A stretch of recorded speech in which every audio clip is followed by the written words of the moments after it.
স্বামী লোকেশ্বরানন্দজির বক্তৃতা ভক্ত ও ভগবান, আজ দ্বিতীয় পর্ব।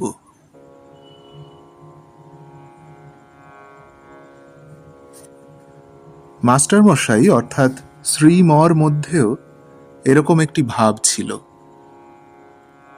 সব মেনে নিচ্ছি, সব স্বীকার করে নিচ্ছি, সম্পূর্ণ আত্মনিবেদনের ভাব। আমাদের এক সাধু বলতেন, আত্মনিবেদন কিরকম জানো? ভগবানের নাম করে তাল গাছের মাথা থেকে লাফ দিয়ে পড়া। ভগবান বাঁচাবেন কি বাঁচাবেন না তা জানি না, এই হলো টোটাল সারেন্ডার। তোমার কাছে আমি কিছুই চাই না, কিছুই পাওয়ার আশা করি না, আমি কেবল তোমাকে ভালোবাসি। স্বামী বিবেকানন্দ বলতেন, ভালোবাসা শপকিপিং বা দোকানদারি নয়। আমি ভগবানকে ভালোবাসি এবং তার বিনিময়ে ভগবান আমায় স্বর্গ পাইয়ে দেবেন, আমার ধন সম্পদ বাড়িয়ে দেবেন, তা নয়। ভালোবাসার বিনিময়ে আমি কিছুই চাই না, ভালোবাসি তাই ভালোবাসি। বাস্তবিক সত্যিকারের ভালোবাসায় কারণ বিচার এসব কিছুই নেই। এরপর বাৎসল্য ভাব। বাৎসল্য দু রকমের, হয় ভগবান আপনার বৎস বা সন্তান, না হয় আপনি ভগবানের সন্তান। প্রথমটির দৃষ্টান্ত মা যশোদা আর তাঁর গোপালের সম্পর্ক। কত রকমের রঙ্গ, কত রকমের খেলা সেই সম্পর্কের মধ্যে, অবিশ্বাস্য। মা যশোদা শিশু গোপালকে শাসন করছেন, আবার শ্রীরামকৃষ্ণ তাঁর রামলালাকে। রামলালা জলে ঝাঁপাই করছে দেখে শ্রীরামকৃষ্ণ এক চড় মেরে বসলেন তাকে। তারপর নিজেই আবার কাঁদতে শুরু করলেন, এই বলে, মা কৌশল্যা তোকে কত আদর করত, কত কি খাওয়াতো, আর আমি তোকে মেরে বসলাম। এই হলো এক ধরনের বাৎসল্য ভাব। আবার গোপালের মার কথা শুনুন। তিনি শ্রীরামকৃষ্ণের কাছে যেতেন। একসময় তার প্রত্যক্ষ অনুভব হতে লাগলো, গোপাল তার সঙ্গে সঙ্গে সব সময় ফেরে। অন্যের চোখে গোপাল হয়তো একটি মূর্তি, কিন্তু গোপালের মার কাছে সেটি মূর্তি নয়, সজীব কৃষ্ণ। গোপালের মা তার সঙ্গে কথা বলছেন, হাসছেন, আবার দুষ্টুমি করলে তাকে শাসনও করছেন। কত রকমের ঘটনা গোপালকে ঘিরে। একদিন গোপালের মা তার গোপালকে নিয়ে হাঁটতে হাঁটতে চলেছেন শ্রীরামকৃষ্ণের কাছে। গোপাল তার কাঁধে শুয়ে, তার লাল টুকটুকে কচি পা দুটি ঝুলছে। কি দৃশ্য বলুন তো! কোন কবি এরকম একটা কল্পনা করতে পারেন? গোপালের মা বৃদ্ধা, বিধবা, দরিদ্র, অসহায়, কিন্তু এমন একটা জিনিস তিনি পেয়েছেন, যা পেয়ে মনে করছেন তিনি পূর্ণ কাম। তার আর কিছুই পাওয়ার নেই, সব পেয়ে গিয়েছেন তিনি। শ্রীরামকৃষ্ণের কাছে যখন তিনি গোপালকে নিয়ে ওইভাবে পৌঁছালেন, তখন তিনি দেখলেন তার আদরের গোপাল ঠাকুরের মধ্যে মিলিয়ে গেল। তখন ঠাকুরই তার গোপাল। এই হলো গোপালের মার বাৎসল্য ভাব। ঠাকুরেরও রামলালাকে নিয়ে ওই বাৎসল্য ভাব। রামলালা এক রামায়ত সাধুর ইষ্ট দেবতা। সাধুটি রামলালাকে স্নান করাতেন, খাওয়াতেন, আবার স্তব স্তুতিও করতেন। কিন্তু হঠাৎ একদিন দেখা গেল রামলালা ওই সাধুর কাছে আর থাকতে চায় না। শ্রীরামকৃষ্ণকে পেলে তাঁর পিছু নেয়। সাধুটি রামলালার মনোগত ইচ্ছা বুঝতে পেরে তাকে শ্রীরামকৃষ্ণের কাছে সমর্পণ করেন। সেই রামলালাকে নিয়ে শ্রীরামকৃষ্ণ কত খেলা করলেন। শ্রীরামকৃষ্ণ যেন মা এবং রামলালা তার সন্তান। আবার ঠিক উল্টোটাও হয়েছে। শ্রীরামকৃষ্ণ তখন বালক, জগদম্বার শিশু।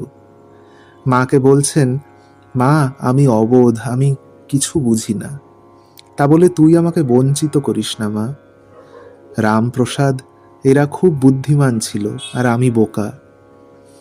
আমাকে তুই তোর দর্শন থেকে বঞ্চিত করিস না মা। মায়ের সঙ্গে আবার কত ঝগড়া, কত ফোচকেমি, কতভাবে মায়ের সঙ্গে রঙ্গরস করছেন, কতভাবে মাকে আদর করছেন, মাও তাই করছেন।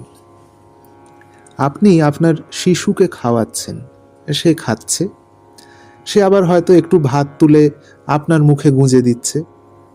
মায়ের কাছে এর চেয়ে মধুর জিনিস আর কি হতে পারে? আমরা দেখতে পাচ্ছি শ্রীরামকৃষ্ণ আর ভবতারিণী, তাদের যে অনুপম লীলা, এ দিয়ে তো একটা মহাভারত হতে পারে, বড় একটা মহাকাব্য আপনি সৃষ্টি করতে পারেন। মা ভবতারিণী, তাকে দেখলে তো আমরা ভয় পেয়ে যাব, কিন্তু শ্রীরামকৃষ্ণের কাছে মা অন্যরকম হয়ে গিয়েছেন। ঠাকুর মাকে আদর করছেন, খাওয়াচ্ছেন, নিজের মুখের ভাত, এঁটো ভাত মাকে যেন প্রসাদ করে দিচ্ছেন। বলছেন, মা আগে আমি খাবো। এই দৃশ্য দেখে মন্দিরের অন্যান্য কর্মচারী নালিশ করবে না? সে যা হোক, এখানে দেখতে পাচ্ছি যে একবার শ্রীরামকৃষ্ণ বৎস, আর একবার মা ভবতারিণী বৎস, দুজনার মধ্যে এই যে লীলা, এ আমাদের কাছে হয়তো অর্থহীন মনে হবে, মনে হতে পারে এসব কি ছেলে মানুষই, কি পাগলামি। কিন্তু ভাবতেও ভালো লাগে, মায়ের সন্তানে এ কি মধুর লীলা চলছে।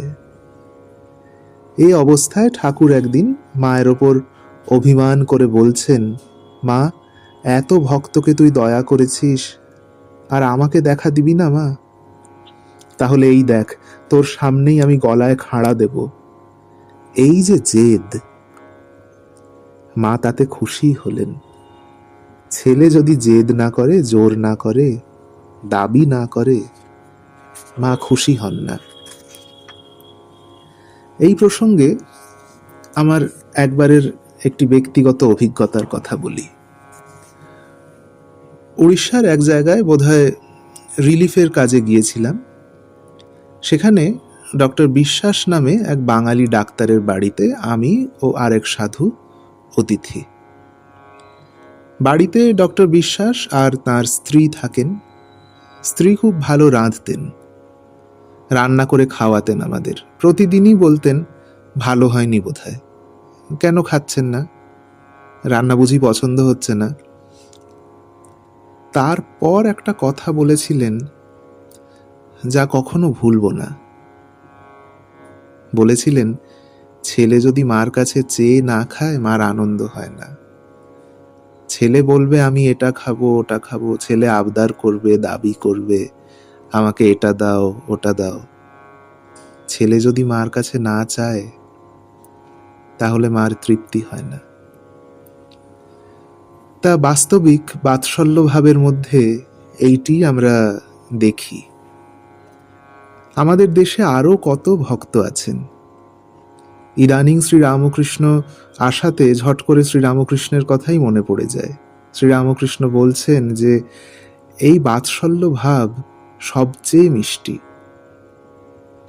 ভাব তো চাই একটা, সেই ভাব নিয়েই আমরা ভগবানের সঙ্গে একটা সম্পর্ক পাতাতে চাই। আপনি খামোকা কেন ভগবান ভগবান বলে কাঁদবেন? কাঁদবেন এই জন্য যে আপনি বুঝতে পেরেছেন ভগবানই সত্য, বুঝতে পেরেছেন ভগবানই আপনার জন, বন্ধু, সহায়।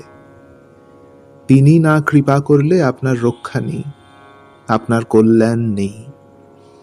কাজেই আপনি চঞ্চল হবেন, অধৈর্য হবেন, বলবেন আমার এক্ষুনি চাই।